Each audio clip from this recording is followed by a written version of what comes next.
walaalkayga soona u dili anigana soonaan dili tobanka dambe ku dili tobanka damban ku dili geed cimbostiisa ku dili geedka cimbostiisa ku dili taakada walaalkayga oo u qaaday aan anigana ka aaray walaalaha Dable Niisa Daadir Cali Cusmaan iyo Dable booliiska Hirshabeelle Cabdullaahi Cali Cusmaan waa ay u wadeedisay yihiin dilka gudoomiyay waaxda Mareeriga degmada Balcad bilowga gudagalka dacwadase Daadir ayaaba qira Allah inuu kali ku ahaa dilkan isagoo argoosi u socda marka ninkaas aniga walaalkayga u dili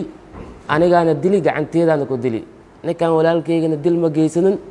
ninka dilka geysta aniga waa ninka kala jooga sigma dil maya ismeen ninkaas waxba ma sameeyeen biri ka waa ninka wax dili aniga waa anoo shalay horteeda ku dili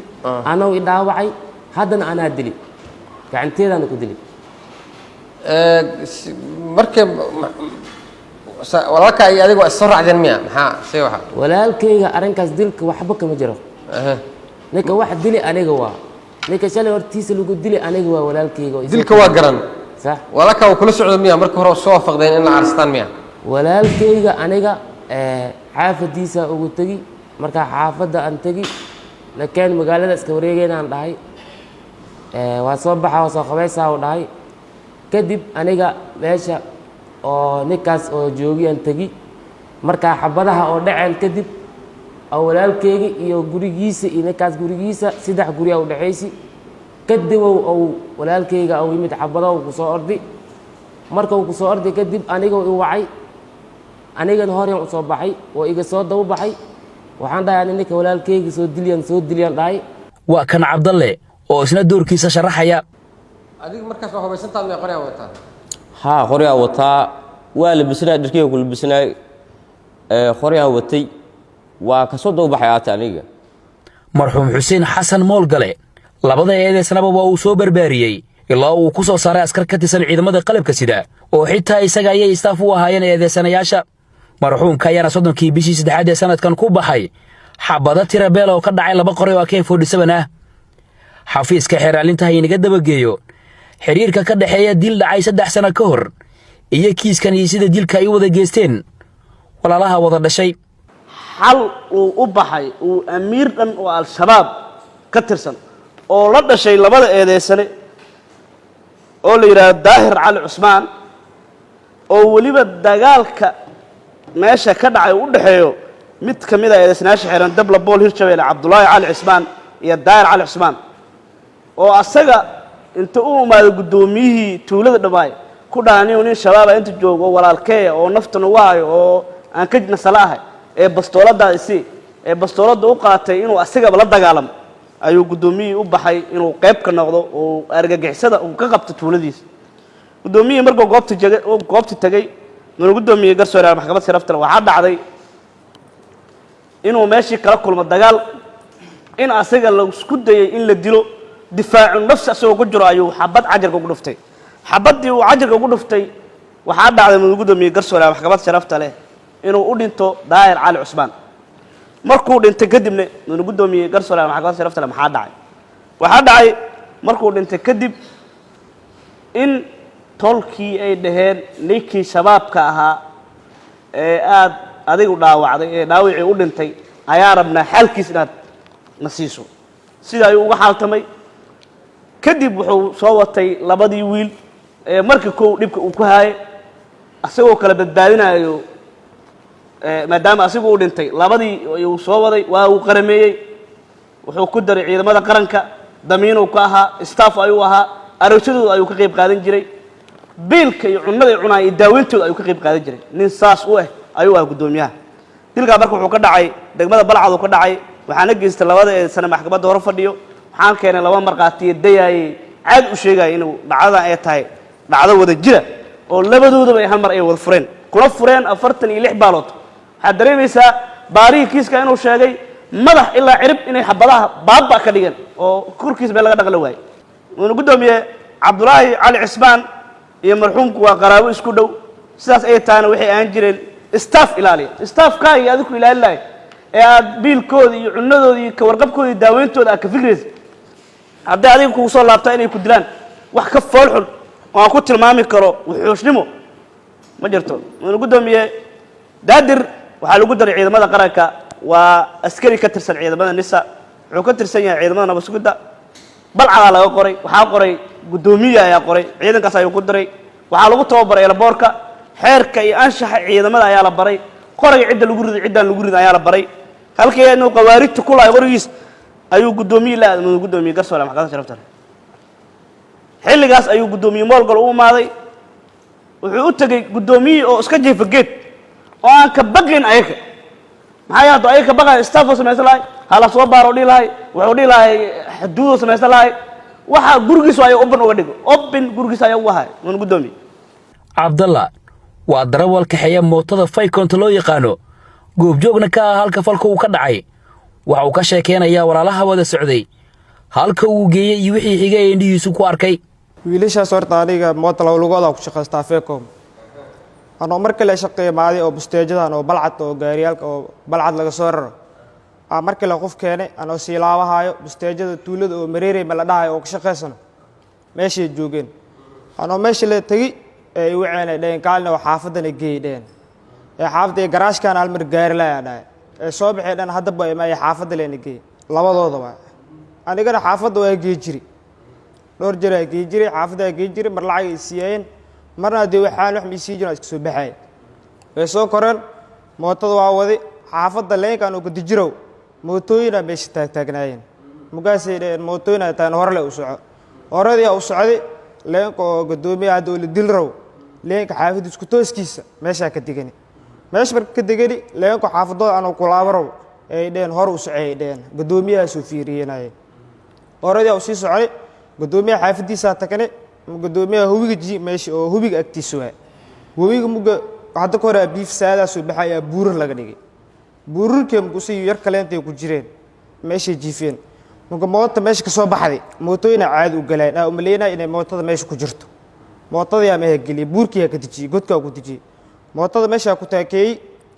mootada marka taakeeyay way degteen marka degteen mootadii aan taakada inta dhulka gashay dhulka bajaq ahay jaqafa u soo qabtay taakada hoos u dhigay uu kan way degteen guddoomiye salaameen iyo yar kale inta agjiifiyay salaameen aniguna waa soo baxay guddoomiyaha uu maaday guddoomiyaha salaame mugaasa guddoomiye oo dhahay maqlaa daawada ma isticmaashaa midooliya daawada ma isticmaashaa haa daawada waa isticmaalaa markaasaa dhahay guddoomiye anaa sii baxaya dhahay ay booy dhahay marka soo baxayo mootada kore mootada furaa mar ku suri oo kici maayo waxa arkay odaygiyo baas hal mar furi ma arkay baaska markuu saamarka dhahay odaygiyo waxa arkay oo korkiisa dhan wada dibka kacayo waxa qoray loo hayo saana dhaay midka kale inta ma u jiifusina aan dhegeysanna markana goobjooga kale oo dhinac ka jiifay salliga lagu dilay marxuumka dhintay aniga waxaa joogay aniga usoo waa isla jiifnay salli oo saddex fisqaas la jiifnay mooto feecom oo lam lugoole ku mideen waan soo kor istaageen labada qori nabaraas la saareen laba qori mar isla saareen ani ilaa ka dhinta waa sugay kadib waa bagaxay waa dildiloomay hubigaa ka galay dhinaca kale u baxay intaasaa weeyaan waxaa yimid cabdullaahi cali ismaan daadey cali ismaan moota ku mideen yaraa keeni oo cabdalle liiraaho mootada waa la joojiyey waana dhul kor yimid xabadda ninkaas xuseen xasanamaad leyna xabadaha labada qori aa la saaray aa la aadiyey qajajajajajajaaluusiyey ani dhiigiyaa arkay waa bagaxay huwigaa meesha ka dhawaayey huwigaa meesha ka galyani intaasaa weeye dembi baare ka tirsan booliiska soomaaliya ayaa isna dhegaysiga kiiskan ku daray macluumaadka baarista ka soo baxday waxayna u yimaadeen marxuumka oo sooman iyadoo ay tahay maalin maars ah 6 saac iyo 20 daqiiqo duhurnimo marxuumka hoos jiifa geed camba ah webiga dhinaciisa ku yaallo ayay u yimaadeen marxuumka markii ay u yimaadeen waa isa salaameen salaan kadibna waxay ku bilaabeen in ay xabadeeyaan si dab kulmis ah wadajirna ay u dileen marxuumka waxay xabadda ugu dhufteen laga soo bilaabo wajiga ilaa iyo ciribta lugta intaasi waxa ugu tiilay meel kasta xabad ayaa ugu tiilay halka mudane gudoomiye garsooreyaal maxkamadda sharafta leh dilkaasi wuxuu taariikhda aan soo sheegay ayuu dhacay wuxuuna u dhacay si bareer ah oo ku talagal ah xafiiska xeer ilaalinta ayaan u soo gudbinay in lagu eedeeyo qodobka 434 xeerka ciqaabta Soomaaliyeed ku-xigeenka xeraalyaha guud ee ciidamada qalabka sida xeerlaliya cabdicasiis cusmaan cabdiyare ayaa garsoorka ka codsaday in labadan eedeysane si wada jira loogu xukumo dil toogasho ah. mudane gudoomiye garsooryaal maxkamad sharafta leh labada eedeysane dabla nisa daadir cali cismaan iyo dabla bool hirshabeelle 551 cabdulaahi cali cismaan labaduba isku hooyo isku aabe labaduba waxay si wada jira inay u geysteen aan ku cadeynay meesha waxaa keenay laba marqaati oo kitaabkaas jaamaca maraayo una dhaaranayo in dilka ay geysteen labadooda mid kamid wuxuu ahaa darawalkii soo qaaday wuxuu inta ka cadeeyay qaabka dilka u dhacay wuxuu arkay wuxuu sheegay xataa inuu qoortiisaan ay dhiweys oo dilka u jeeday ee qoortaan ay dhiweys mudane gudoomiye garsooryaal maxkamad sharafta leh waxaa soo bandhignay abuukar oo ahaa ninkii la jiifay goobta uu jiifay ku cadeynayay goobta uu jiif lagu dilay marxuum gudoomiye mool gale wuxuu cadeeyay abuukar qaabka ay wax u dhaceen inay dul imaadeen khubsadeen xabadaha isla saareen hal mar ay ku wada fureen 46 baalood mudane gudoomiye garsooryaal maxkamad sharafta leh sawirkii marxuumkii xaashida dhakhtarkii qaabka uu dhintay waxay cadeynayaan dhammaan xabado badan oo tirabeela oo ka badan hal qoray inay ku dhaceen maxaa yeelay qorayga 30 baalood oo qaada 46 baalood inay ku dhacdaan la sheegay xabadaha kale tay ka yimaadeen waa labadooda taas ay cadeynayso maadaama marka aan soo bandhignay sida doorku uu tilmaamayo 110 163 114 ay tilmaamayaan in la cadeeyo kiiska kawaduuxi shamsi waxaan u cadeynay sida qoraxdo kale waxaan cadeynay in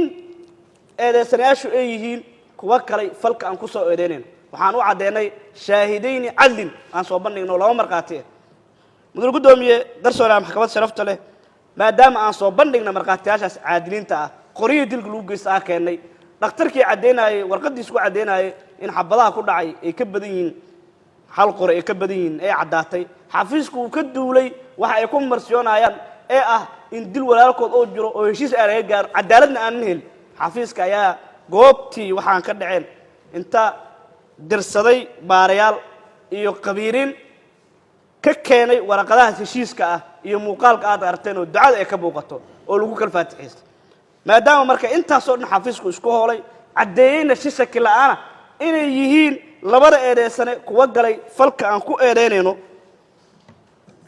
maadaama aayadaha quraanka kariimka ay ku soo eedanay sheegayaan in naftii nafdisha loo dilaayo maadaama fiqiga uu cadeynayo baabu qadla jamaacati liwaahidatin inay jirto oo hal qof loo dili karo laba qof waxaan codsanaynaa labadooda ma mudno nolol maxaa yeelay waxay dileen gudoomiye dhan oo ahaa nin qaali ah oo ahaa nin tuuladiisii ka ceshanaya shabaabka ahaa nin isku haya ummadda dhan ahaa ninkii biilayay ahaa ninkii maalgelinayay ahaa ninkii u guurinayay ahaa ninkii ka fikiraya noloshooda weliba mid ka mid a markaas uu dilayo wuxuu ku leeyahay maandhow ma caafimaad daadirow waa daadir maandhow ma caafimaad waa xanuunsaneed haa adeer waa xanuunsaday waa caafimaad barrag waa ku xigtay mudane gudoomiye garsooryaal maxkamad sharafta leh qaabkaas fooshuxun markay u dhacday oo aad aragteen oo soo bandhignay qaabka dilka xatay qaab xun inuu yahay waxaan codsanaynaa in lagu xukumo qodobka 434 oo dhigaayo qofkii qof dila in lagu xukumo dil toogasho ah aayadaha quraanka ah ku soo eedeyn ay cadeynayaan maxkamadda waxaa ka codsanaynaa labaduba waxay dileen si shaki la'aana marxuumkaas qiimaha badnaa ee gudoomiyaha ahaa in dil toogasho ay ku xukunto maxkamadda waa mahadsantahay qareennada eedeysanayaasha difaacayay ayaa iyana fadhigan ka jeediyey difaaca muwakkiliintooda mudane gudoomiye maadaama marka muwakkil cabdulaahi cali cismaan qiraalna uusan u ahayn maxkamadda maxdarkana uusan ka qiran baarihina uu caddeeyey inuusan kiiska u qiran markhaatiyaal jurxi ka nabad galane aan maxkamadda horteeda la keenin annaga markhaatiyaasha waa jarxinaynaa markhaatiga in la jarxiyana sharcigaa sheegaya kitaabu shahaadaad markii la joogo markhaatigu waa inuu saalim ka noqdo caani dhacni duritaan waa inuu ka nabad qalbaa waxaan ku duraynaa marka labadaba qaraabanimo midna waa musaaharaan ku duraynaa midna qaraabanimo aan ku duraynaa oo magta inuu la leeyahay ah taas markhaatiyaasha taasaan ku durayaa gebagabada waxaan u daynayaa abukaataha waxaan maxkamadda ka codsanaynaa arrintaas oo qirsan yahay cabdulaahi cali cismaan inay maxkamaddu go-aankeeda iyadu fiiriso una fiiriso waxa uu tabanayo maxkamadda horteeda ka caddeeyey cabdulaahi cali cismaanna ay u fiiriso inuu yacni ilaahay mahad leh uusan qirsaneen wax uu qirsan yahay aysan jirin wax maqaati ku caddeyn aysan jirin asigoo la qaba xanuunka walaalkiis laakiin aysan jirin wax uu geystay waxaan maxkamadda ka codsanayaa asigana inay sida xeerku habka ciqaabta uu dhigayo qodobkiisa 15 inay u tixgeliso inuusan meel uu ka qaba aysan jirin ciqaabta lagu soo eedeeyay oo ku qotonto labada aayadood ee quraanka ah iyo labada qodob ee xeerka ciqaabta Soomaaliyeed meel ay ka qaba aysan jirin maadaama uusan qiraal lahayn maxkamad ku cadaysan aysan jirin markhaatiyaashan aan ku durnay sida ay maxkamaduba ay arkaysay oo horteeda ka sugnaatay waxaan codsanaynaa Cabdullaahi in xurriyad buuxda la siiyo maadaama wax ku cadaysan jirin muwakkilkeena kale toodna taxgiilin la siiyo oo ilaahay mahad leh inuu cadaalad waay camalna ku qaaday ilaahay mahad leh wuxuu xaq u lahayna oo sameeyay asi ay ku habooneen sharciga la horgeeyo kaliya loo taxgiiliyo maxkamaddu waa mahadsantahay ugu dambeynna gaashaanle sare xasan cali nuur shuute gudoomiyaha maxkamadda darajada koowaad ee ciidamada qalabka sida ayaa fadhigan soo xiray cabdi fataax khiyaar warbaahinta qaranka muqdisho